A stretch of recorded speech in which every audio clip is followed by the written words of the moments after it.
maior deserto do mundo. O vento, constante, implacável. E o rio, a única fonte perene de água nesse pedaço do planeta.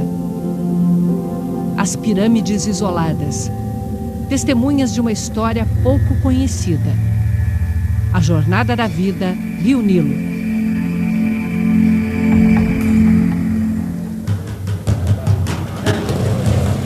Estamos no Sudão, um país que acabou de ser dividido em dois.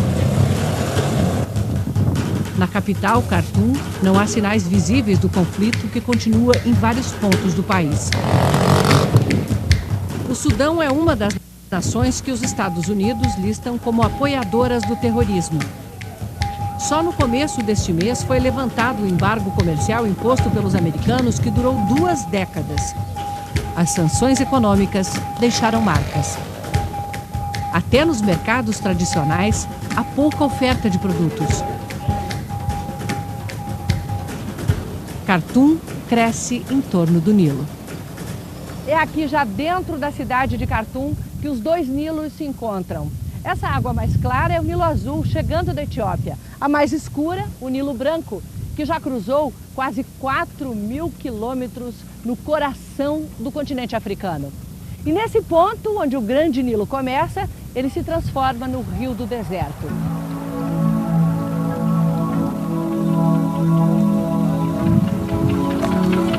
Em todo o percurso, esse barulho estará presente. As bombas de irrigação.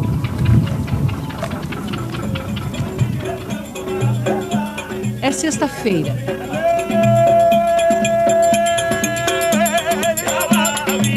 Dia de dança para os derviches.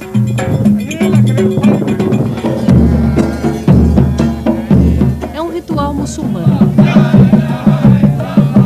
Mas estamos na África e as influências são evidentes.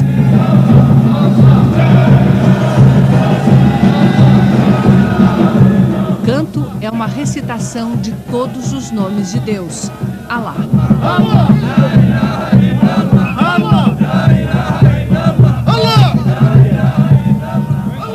O objetivo aqui é que cada um estabeleça uma conexão direta com Deus, que está no princípio da doutrina sufista.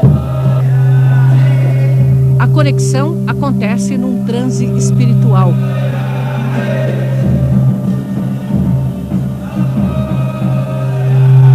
E só acaba quando o sol se põe.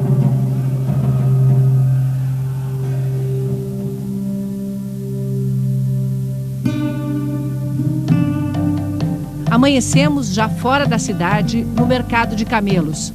São milhares.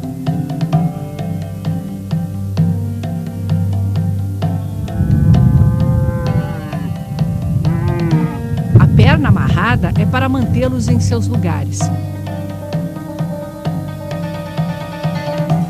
A maioria dos camelos vai parar nos açougues do Egito. Já se foi o tempo em que eles eram indispensáveis para enfrentar a imensidão de areia.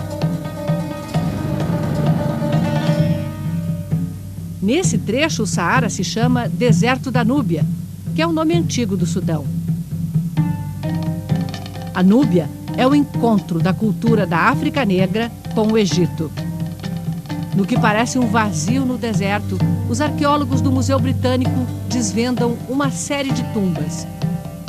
Este lugar foi usado como cemitério por 3.000 anos. Em alguns pontos, havia pequenas pirâmides que desmoronaram, deixando só as pedras espalhadas pelo chão. A gente analisa as tumbas e os restos mortais e descobre como essas pessoas viviam, o que comiam, as doenças, os acidentes, tudo o que sofreram em suas vidas. Os ossos revelam vidas violentas. Este é um antebraço fraturado. É incrível, os ossos nos trazem muita informação. É como um professor meu sempre diz, os ossos não mentem jamais. A cerâmica fina, delicada, comprova a sofisticação da cultura. Miçangas de vidro, pedras semi-preciosas, casca de ovo de avestruz. Eles viviam aqui, mas o clima mudou muito. Há 2.000 anos tinha aqui elefantes, hipopótamos, crocodilos. A poucos quilômetros dali, uma floresta petrificada é prova disso. Troncos inteiros, até a raiz, de árvores imensas que cresciam num clima úmido. O Nilo aqui se espalhava, formando lagos. Mas no fim da Era do Gelo, mudou o clima. As fontes secaram. O Nilo se tornou um rio com leito definido. E os povos se concentraram nas margens. O arqueólogo Vincent Francini, do Museu Nacional do Sudão, é um dos maiores especialistas em história da Núbia, que é a história do povo com o Nilo. No Vale do Nilo só tem o Nilo. Ele é a única fonte de vida para as pessoas. Assim se formaram o Sudão e o Egito. Tudo aqui começa pela geografia. Uma geografia hoje desenhada pela ocupação humana. Praticamente toda a extensão do Nilo está ocupada e plantada. Nem um pedaço de terra fértil é desperdiçado. E canais de irrigação espalham a vida do Nilo para muito além das margens. As tribos de nômades se tornam cada vez mais raras. Gente que conduz seus rebanhos de cabras de acordo com a disponibilidade de alimentos. Madija já atravessou quase um século nessa vida castigada pelo vento. Tatuagem na boca, pintura nos olhos, protegem contra o sol. Aos 93 anos, nunca foi à cidade e nem se habitua a elogios. A senhora é muito bonita.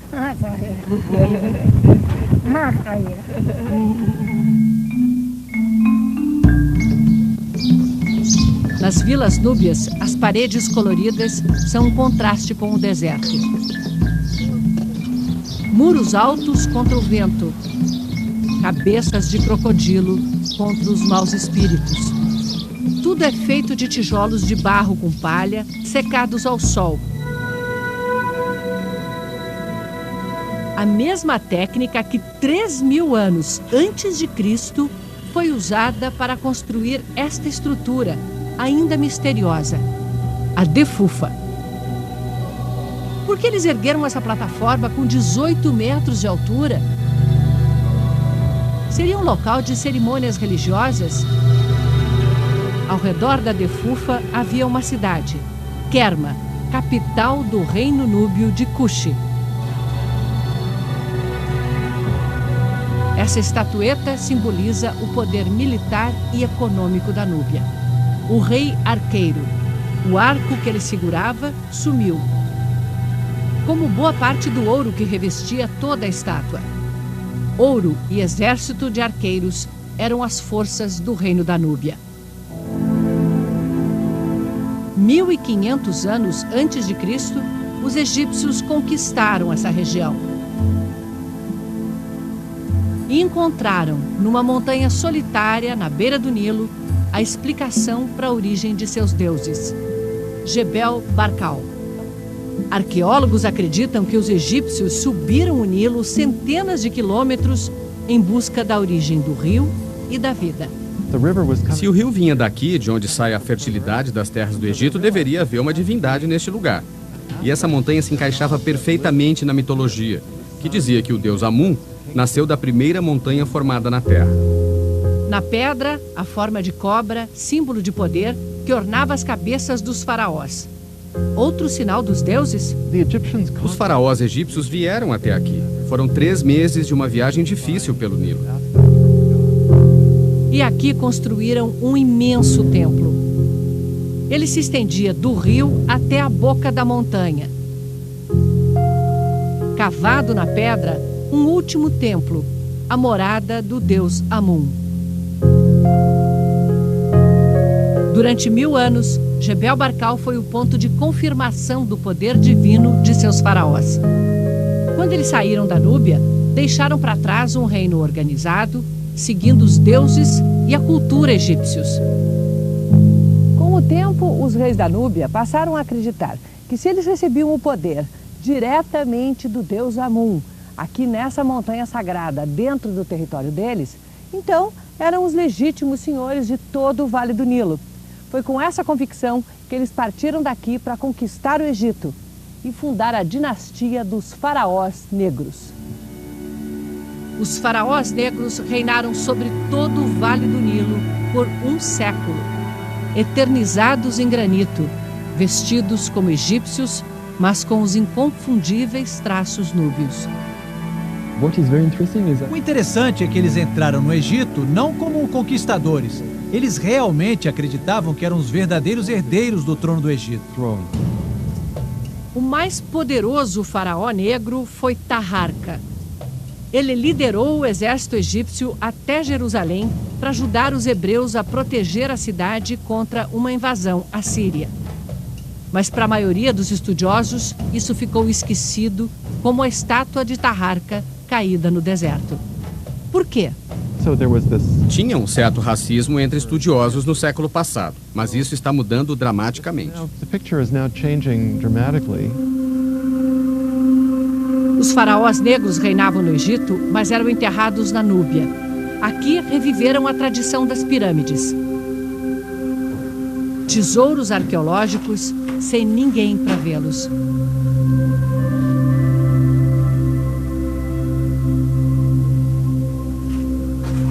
É como se a gente estivesse descobrindo as tumbas dos soberanos.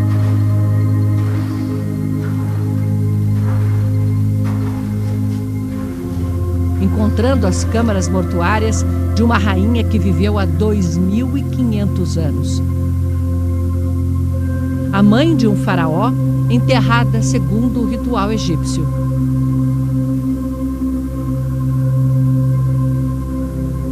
Uma inundação apagou parte das pinturas nas paredes. Mas no teto ainda há o azul do céu estrelado do deserto.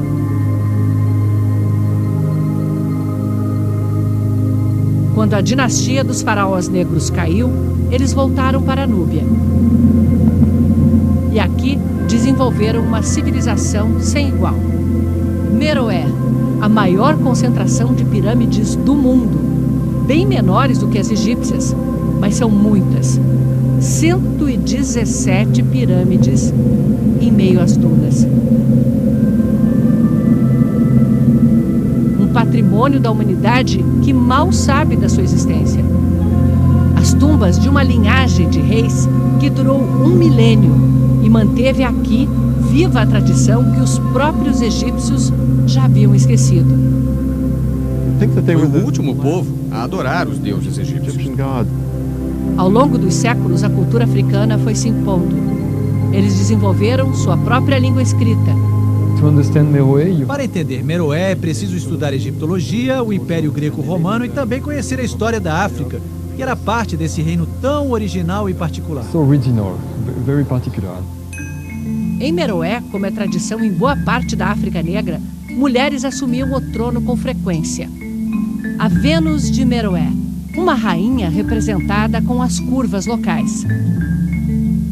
As pirâmides resistiram bem ao tempo, mas não à ganância dos exploradores europeus. Em 1834, um italiano chamado Giuseppe Ferlini veio atrás do tesouro dos núbios e explodiu com dinamite os topos de todas as pirâmides em busca de ouro. O saqueador encontrou pouco ouro, mas destruiu muita história, tornando mais difícil desvendar os mistérios desse reino que sobreviveu a egípcios, gregos e romanos e quase se perdeu no esquecimento.